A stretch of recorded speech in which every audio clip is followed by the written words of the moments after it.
Hey, this is Avi Gutman with another Ask Me Anything event brought to you by quantreasoning.com. I invite you to join me live next time. We do this every Saturday at 11 a.m. Eastern, and you can attend for free by starting your free trial at quantreasoning.com.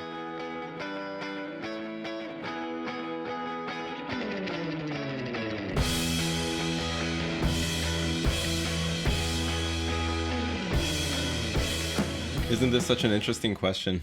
It's a game theory question.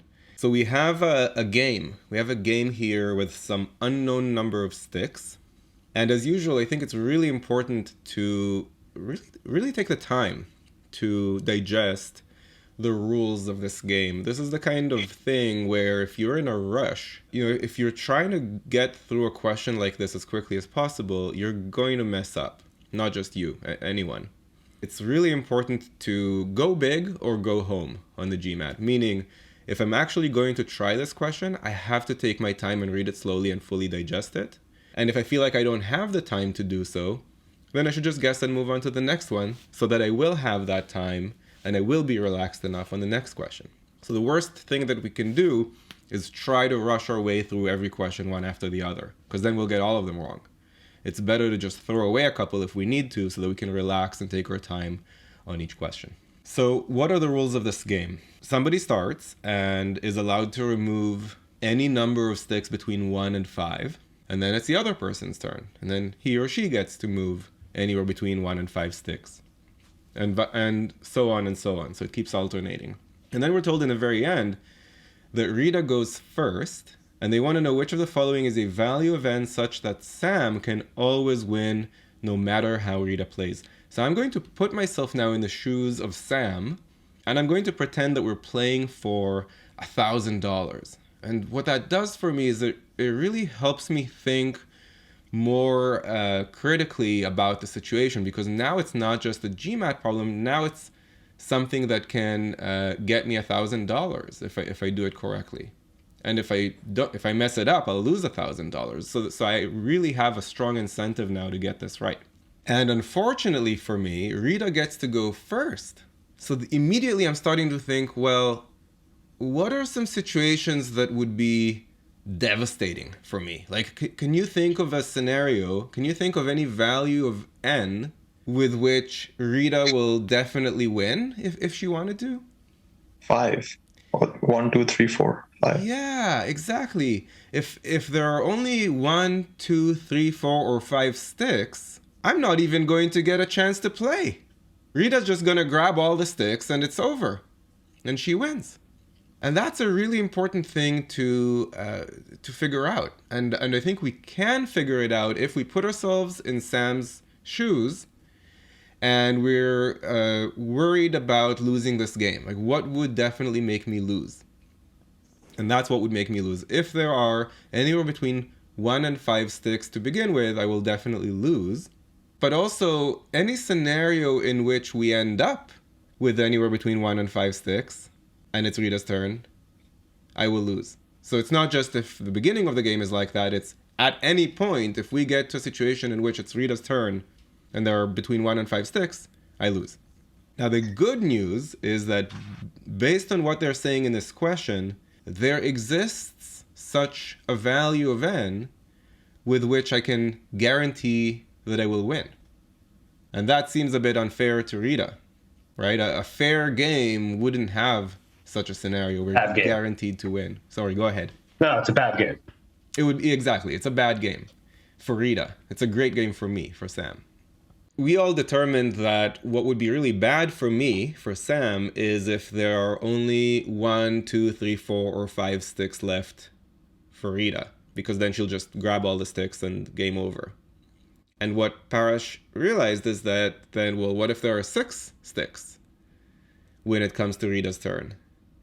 And, well, let's all take a few seconds to think about that. If it's Rita's turn and there are exactly 6 sticks, what does that mean?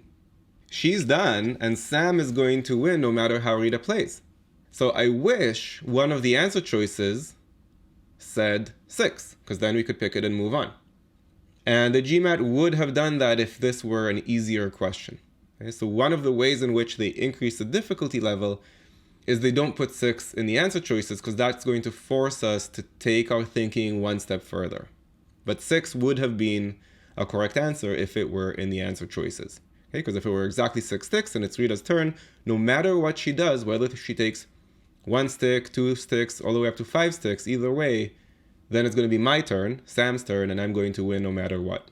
So Sam's optimal strategy, what Sam is hoping for, is to get to a situation in which there are exactly 6 sticks on the table when it comes to Rita's turn. So now, how do we think about the next level of this game? We're trying to find a pattern now. In the first part of our solution, we were trying to figure out how can Sam guarantee that there will be exactly 6 sticks when it comes to Rita's turn. Now we're wondering, okay, if there are more than 6 sticks, how can Sam guarantee that it will get to exactly 6 sticks when it's her turn? What is Sam going to need the number of sticks to be on his turn before it's Rita's turn? So I'm thinking, well, if it's my turn, if it's Sam's turn, and there are 7 sticks, I could make it such that there will be 6 sticks for her turn. Because I would just take 1 stick, and that's forcing her to have 6 sticks on her turn, which is what we're hoping for. We want there to be 6 sticks on Rita's turn. What are other scenarios in which I can force 6 sticks into her turn? Eric got it, exactly. If there are 7, 8, 9, 10, or 11 sticks on my turn, I can force Rita to end up with 6 sticks. How? Well, because I am allowed to take 1, 2, 3, 4, 5 sticks. So any scenario in which there's 6 plus 1, 6 plus 2, 6 plus 3, 6 plus 4, or 6 plus 5 sticks on my turn, I can force Rita to end up with 6 sticks, which is what I'm hoping for, because that would allow me to win no matter what she does. So yeah, you could kind of now just move the goalpost and to be like, all right, it's 6 now. Like that's winning. Just getting to 6 is winning. So you can kind of cut your thinking short from having. So as soon as you get to 6, you're like, all right, that's the answer or whatever. No, that was helpful, Eric. I'm typing up some of the things you said there. So we started with this. I want to be left with 1 to 5 sticks. How do I force Rita to leave me with 1 to 5 sticks? I leave Rita with 6 sticks. That's how I force her to leave me with 1 to 5 sticks. Okay, so I want to leave Rita with 6 sticks. That means I want to be looking at 7 to 11 sticks. How do I force Rita to leave me with 7 to 11 sticks? I know that Rita can take 1 or 2 or 3 or 4 or 5 sticks. So how many sticks do I need to let her have if I want to force her to leave me with this many sticks? This is the range of sticks that I want to get after her turn. What's a number of sticks that would force her to leave me with such a number of sticks? Yeah, I mean 12, right? If she has 12 and she has to pick 1. I see a question in the chat asking, what is this problem testing? Hey, I'm just going to interrupt my own video for a moment here. If you're finding value in this video, please let me know in the comments below. And give this video a thumbs up. It really motivates me to keep uploading a new video every day. Alright, back to the video. And I would say that it's testing, I think it's actually a great reasoning question, right? Because we didn't actually use any math other than counting on our fingers some very simple numbers. It's really not a math question, right? It's a logic question. So I think it's a great question for the GMAT, but it's really not typical. And what it's testing is logic, right? It's your ability to, in the middle of a very stressful test with a timer ticking, knowing that you only have 2 minutes per question, your ability to kind of slow everything down in your head and take a deep breath and think about what kind of numbers of sticks would I be hoping that Rita is left with in order for me to be able to win regardless of what she does. Have the presence of mind to say, well, that's just going to repeat itself up the number line. So as long as it's a multiple of 6, I can force the situation. And I gotta say, I think that's really hard to do in the middle of a test like the GMAT. I think it's hard to do even if you're just at trivia night at a bar on a Friday night. I think even there it's hard to do.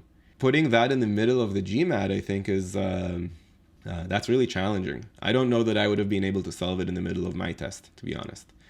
Just because it's it's a stressful test, right? And it's hard to allow yourself the time to think as deeply as this question requires you to think. Yeah, I think it's a good one to save some time on if this pops up in the middle of the test.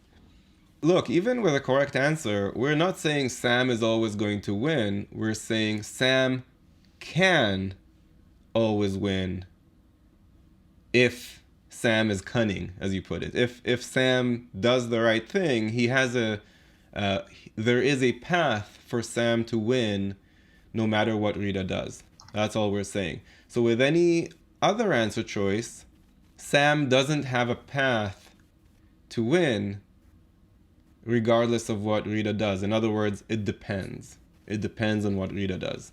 But I think I see what you're asking, JD. So let me see if I can put a finer point on this. With the other answer choices, Rita has a path to win no matter what Sam does.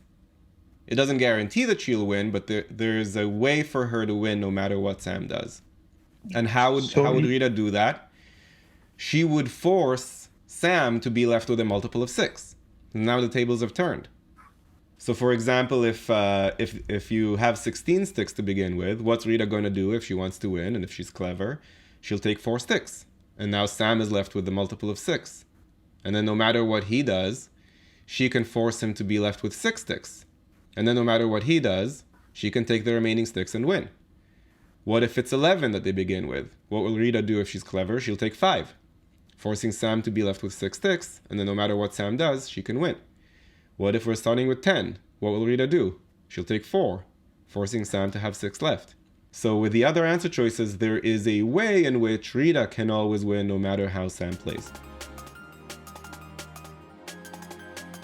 If you found this video useful, go to quantreasoning.com for a lot more where that came from. You should also click that like button and let me know in the comments below what you'd like me to make future videos about. And of course, if you haven't yet subscribed, go ahead and do that and click that bell below so you get notified about future videos. See you next time.